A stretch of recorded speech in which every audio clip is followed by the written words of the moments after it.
Now, you know how I was just talking about the Vatican and the Pope and Vigano giving all of his comments about how the Pope's setting up the Antichrist system and the way of the Antichrist.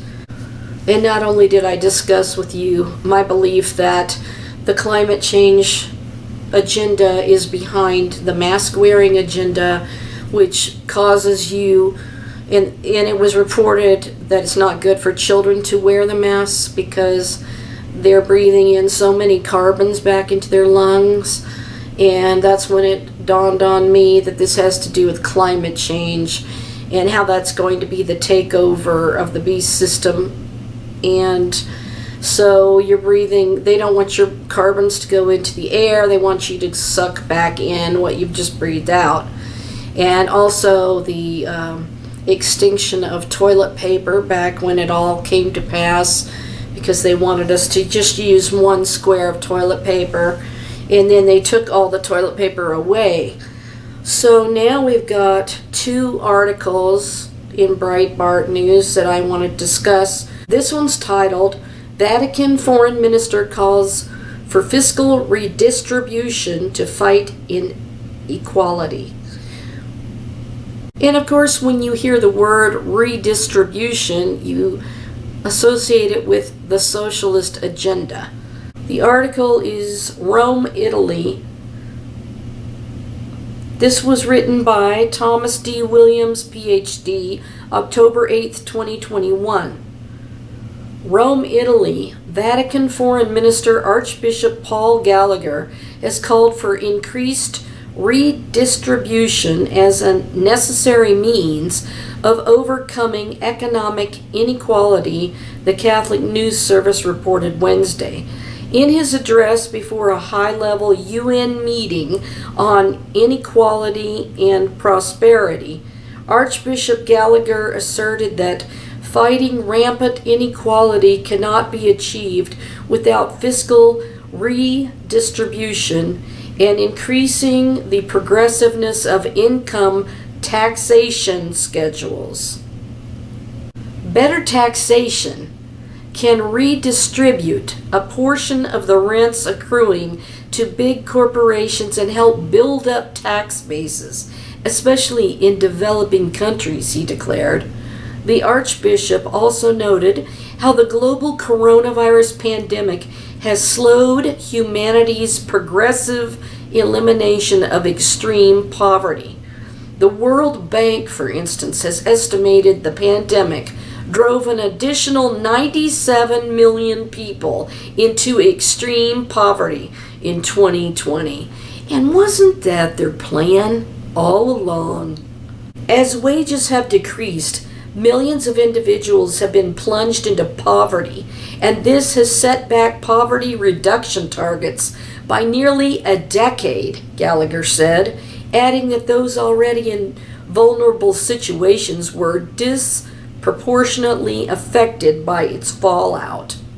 Our World in Data, OWD, has noted that in the past, the immense majority of mankind lived in what would be described today as extreme poverty, a situation that's been steadily improving over the past 2 centuries thanks to industrialization and rising productivity. This is surely one of the most remarkable achievements of humankind, OWD declared. Moreover, the average person on the planet is now 4.4 times richer than an average person in 1950, an astonishing example of ongoing wealth creation. In his address, the Archbishop underscored the need for climate stabilization and climate justice, which includes the decarbonization of our economics. In an October 7th essay in the Wall Street Journal, however, Bjorn Lomborg, president of the Copenhagen Consensus, offers a different perspective on the question. Working to end global warming could hurt the poor more than help, Lomborg states, because of its negative impact on economic development.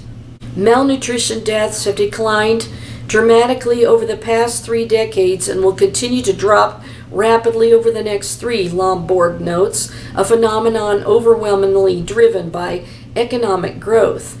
This puts the impact of global warming in context. For nutrition, climate change isn't a disaster, but something that slightly slows down progress, he adds. Growth policies can avoid 1.7 million annual deaths, Lombard concludes. That is far more than any climate measures could provide. Now, this story is written by Victoria Friedman in Breitbart.com, October 8th, 2021, and it's titled Increase Meat and Dairy Prices to Tackle Climate Change, Cambridge Report Demands. A report produced by Cambridge University academics has called for foods with so-called high carbon footprints, such as dairy and meat, to be made more expensive in order to save the planet. So basically, they're trying to price it way out of your means to be able to buy it so that nobody will purchase it anymore. The Cambridge University-led study published by the British Medical Journal says that education alone on changing diets towards more plant-based habits and abandoning car ownership is not enough. Why don't these people just go live on the moon? You know, there's nothing up there. They don't want food, they don't want cars, they don't want anything. So go live on an empty planet and start over. Maybe they can be the first people on the trip to Mars.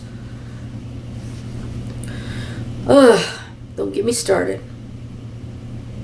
The report, Changing Behavior for Net Zero 2050, instead suggests there be rapid, radical changes to pricing in order to make normal food consumption and travel prohibitively expensive.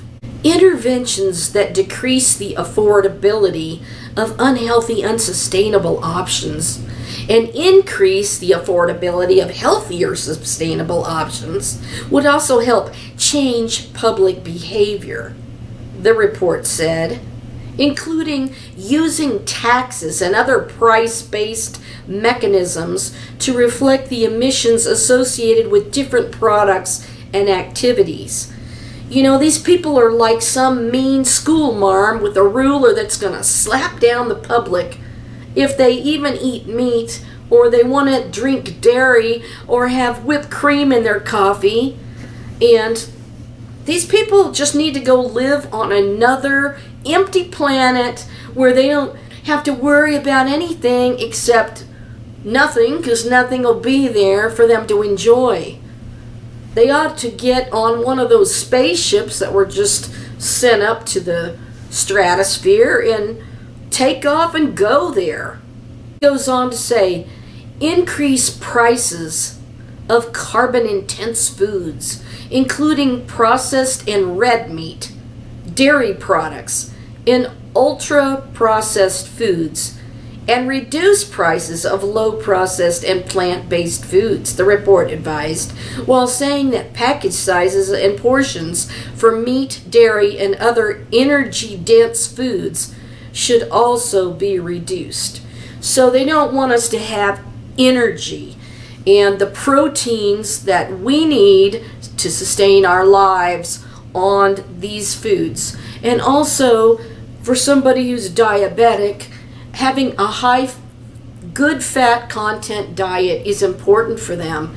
Instead, this society pushed all these low fat things for decades here, and people thought all these people that have diabetes think they're supposed to be eating low fat, when in actuality, having a high fat, good fat diet is what helps them heal. Subsidies for livestock farming should also be cut, they said. They want to ruin our farmers. They want to ruin everything in our lives and control it because they're spoiled children that have to have their way. This is just sick. The report also claimed that even if public support for taxing meat off their plates was low now, they would accept it once the interventions are implemented. Once their rules are implemented, they might add. Comparing it to the acceptance in large cities of the introduction of congestion charges, reflecting both changes in attitudes and acceptance of the status quo. So in other words, if you're in a congested city, you're going to be targeted for that. In forcing people to abandon their cars, the scientists suggest increasing prices of fossil fuels and charging private car owners for road use, including congestion zone charging and increased parking costs. Well, if you ask me, the resident-in-chief has already made the gas go through the roof because we were paying half when Trump was president of what we are now. Restricting availability and attractiveness of car use, car-free zones, limited parking, traffic calming measures, and low speed limits was also recommended. I mean, have these people lost it mentally? This is not the first time a body was recommended certain foods be taxed. In July, a review by the National Food Strategy Group commissioned by the government said salt and sugar used to produce foods or in catering to be taxed. The NFS stopped short of calling for a meat tax, but said that Britain should eat 1/3 less meat in order for the UK to reach the net zero carbon emissions target by 2050. This makes me so ticked off. Millions in taxpayers' money should go into the development of alternative proteins, such as lab-grown meat, according to the review, which also recommended fruits and vegetables to be prescribed on the NHS. Prime Minister Boris Johnson's initial response to the report was that he did not feel attracted to the idea of extra taxes on hard-working people. Let me just signal that. However, the government's existing environmental and public health proposals could already hurt poorer Britons, according to a report from the Food and Drug Federation from July. Measures that could see food and drink producers responsible for the disposal of post-consumer goods and advertising restrictions on foods high in salt, sugar, or fat should be passed on to the consumer, which the group said could result in the average annual grocery bill rising by 160 pounds. The report suggested that such restrictions would be counterproductive to encouraging a healthier lifestyle, estimating that for poorer families, that could represent an 11% rise, the equivalent of what that family would spend on fresh vegetables and fruit a year. You know, another watchwoman the other day, I believe it was Evangelist Anita Rivera, she was saying that there's some sort of spirit that's been unleashed. There's some sort of demonic spiritual force that we are fighting against that's coming up with all of these. I mean, you just shake your head at the bizarre statements these people make and how they plan to plot and scheme to develop all of their weirdo ideas and to force it on you. God gave us the animals and He gave us the plants, and He said that everything He made was good and that it was for our food. And if you're going against this plan of God to allow us to have animals for food and vegetables and all of that, which that's all they want us to eat, apparently, is vegetables. But people have certain health issues and they have to have meat protein. And that doesn't mean going out and eating a mealyworm. God provided the cows. Of course, the Hebrews were instructed to eat the lamb at the Passover. And God gave his rules for what we should and shouldn't eat. And these people are telling us what not to eat, and they have no right to do that. We are God's children, and we follow the word of God, and that's what we will continue to do. And we will pray with all of our hearts to our King, and we will pray against these principalities and powers of darkness that are trying to overtake our whole world and turn it into a horror planet. And they are going to be punished with an everlasting punishment from God himself. I'm thoroughly disgusted by this, as I'm sure you will be too. But we know that this is part of their evil beast system, because they literally have lost their minds. These people, they have lost it. These people are not happy in the world we already have, that we're living in. They can't live and let live and leave it all alone and stop trying to turn everything upside down into some crazy, convoluted planet that they want to live on. You know, go live on Mars, go live on an empty planet, and go wear your mask everywhere and breathe in your own carbons and have your craziness and live in a bubble and eat your stupid little plants and go do it for yourselves. And if you want to reduce the world's population, why don't you start with yourselves? Because you need to go. And it's time for the Lord to come. And I just lift up the rod of God against this enemy. And may God bring his swift judgment to these wicked people. I've had enough. I'm sick and tired. Every day we're bombarded with this insanity of these people with these stupid ideas. And every day we're bombarded with this. Every single thing these people plot, scheme, say, and do is the exact opposite of what God said to do, what we can eat, and what he provided for us. So I'm going to go with God's plan. I hope you're sticking with me, and we're going to go see our King. And these nutcases are going to be left behind to experience the worst time in human history. And I hope that all of their plots and schemes fall upon their own heads and not the heads of innocent people.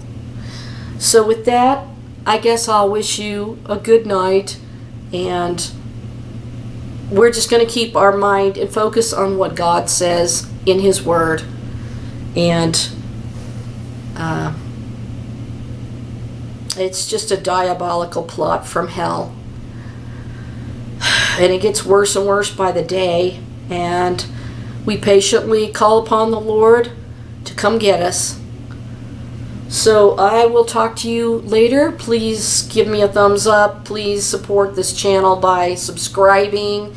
And, you know, if you want to give a gift donation or whatever, it really does help the situation that I'm in. And I'm still struggling with this, and I need answers, and I need to get out of this situation as well. So will you just pray and keep hoping. Don't lose hope.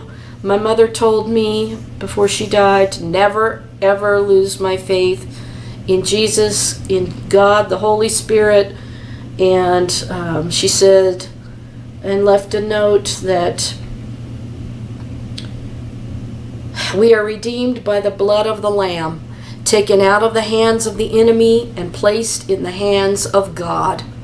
And no enemy, no weapon formed against us shall prosper, and every evil word spoken against us in judgment shall be condemned. For this is the righteousness of the saints. So, with that, I just have no words for this insanity, you know.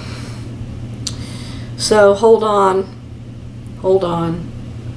let's keep looking up, because we know in a moment, in the twinkling of an eye, at the last trump, that we are going to see our King in the glory cloud. And I'm not going to even worry about the people left behind. Deserve to be here. They deserve to experience what they're setting up for themselves. They're not happy with the world the way it is, so they think they have to turn it all upside down for everybody else. And it's just getting out of hand. It's getting insane and crazy. And I don't want any part of it. So I'm just going to keep listening to the scriptures and trying to boost my morale. I just wanted to put some things out that I've read and tell you what they're thinking and what they're plotting. But they can only go so far until the King comes, and they're going to be scared out of their minds when they face God.